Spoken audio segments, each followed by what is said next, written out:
बिस्मिल्लाहिर्रहमानिर्रहीम। क्या कुरान मजीद बग़ैर वज़ू के पढ़ा जा सकता है?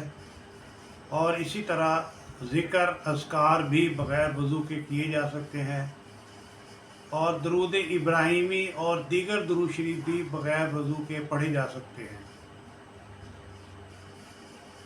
कुरान मजीद बग़ैर वज़ू के पढ़ा जा सकता है, लेकिन ज़बानी कुरान मजीद जब पढ़ना हो, कुरान मजीद को हाथ में लेकर या उसको छू कर जो है बग़ैर वज़ू के वो नहीं पढ़ा जा सकता, और ना ही बग़ैर वज़ू के कुरान मजीद को हाथ लगाया जा सकता है। हाँ, जिसको हाफिज़ हो ज़बानी कुरान मजीद पढ़ सकता है, या फिर मोबाइल या कंप्यूटर के ऊपर उस स्क्रीन पर जहाँ कुरान पाक का वर्क खुला हुआ हो उस पर हाथ ना लगे, तो फिर भी कुरान मजीद पढ़ा जा सकता है, क्योंकि कंप्यूटर पे भी माउस से सफ़े तब्दील किए जा सकते हैं, और मोबाइल पर भी उसके दूसरे बटनों से सफ़े तब्दील किए जा सकते हैं। तो अगर उस स्क्रीन पर जहाँ कुरान मजीद का सफ़ा खुला हुआ है वहाँ पर हाथ ना लगे तो फिर पढ़ने में कोई हर्ज नहीं है।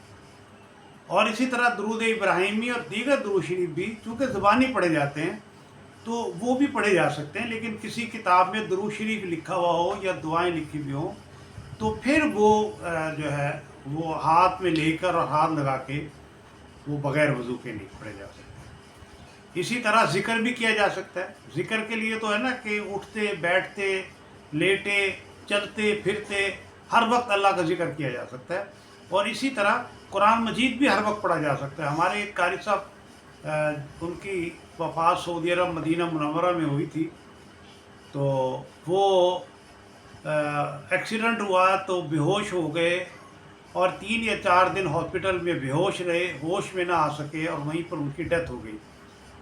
तो उस हॉस्पिटल में एक पाकिस्तानी डॉक्टर था, उसने बताया कि कारी साहब बेहोशी की हालत में उनकी आहिस्ता आहिस्ता आवाज़ में कुरान पाक पढ़ने की आवाज़ें उनके मुंह से निकल रही थी, और मैंने कान लगा के सुना तो वो बिल्कुल सही मंजिल पढ़ रहे थे, यानी कि बेहोशी की हालत में भी कुरान पाक पढ़ रहे थे।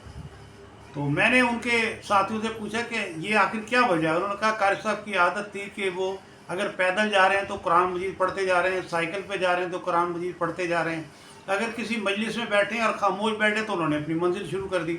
तो मेरे पास भी आते थे तो वो कुरान मजीद ही आते जाते पढ़ा करते थे। तो ये कुरान मजीद तो ज़बानी पढ़ा जा सकता है, उसमें कोई हर्ज नहीं है। दुरूद शरीफ भी पढ़ा जा सकता है, लेकिन उसको छूना दुरुस्त नहीं है। इसी तरह मोबाइल में भी और लैपटॉप में भी और कंप्यूटर में भी उस वर्क को छूना जो है ना बग़ैर वज़ू के दुरुस्त नहीं है, लेकिन यूँ देख कर उसको पढ़ा जा सकता है, और ज़िक्र हर वक्त किया जा सकता है, उसमें कोई हर्ज नहीं है। अल्लाह ताला हम सबको हिदायत नसीब करे।